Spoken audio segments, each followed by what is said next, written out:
Γεια σας παιδιά, ξεκινάμε το event. Τι είναι αυτός εδώ, ντουλ. Σήμερα είναι το σημερινό event. Και για να δούμε. Ντουλ μιλάει. Δεν έχει εμφανίσει κάτι καλό ως τώρα. Εδώ είμαι με κάτι φίλους μου, με το Πέτρο Σίμιος, ξέρετε. Θα πούμε, εμείς καμάρι τόσες φορές έχουμε κάνει τόσα βιντεάκια μαζί. Scam και Scam. Το ένα, my friend Scamming me. My friend κάνει Avra Farming και άλλα. Για να δούμε. Los Primos.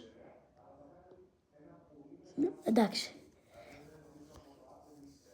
Ως τώρα δεν έχει βάλει κάτι. Αλλά πιστεύω ότι θα είναι καλό event. Εδώ δεν έχει κάτι. Los Primos. Σκαλίτος. Οκ, εντάξει.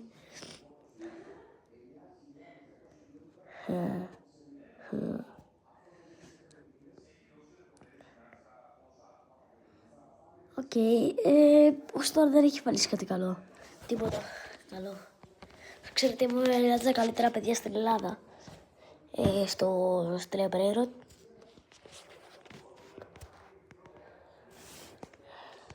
Γεια σας όλους. Όσοι και δεν μπορείτε να ακούσετε τη φωνή μου, σας το γράφω στο chat. Και σας λέω ξεχάστηκα για όσους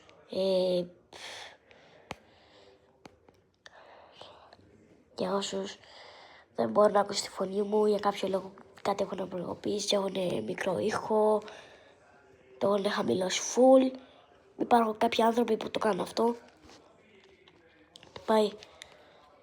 Και παιδιά, κάπου εδώ σταματήσει το βίντεο. Τα λέμε μια άλλη φορά. Bye. Γεια σας.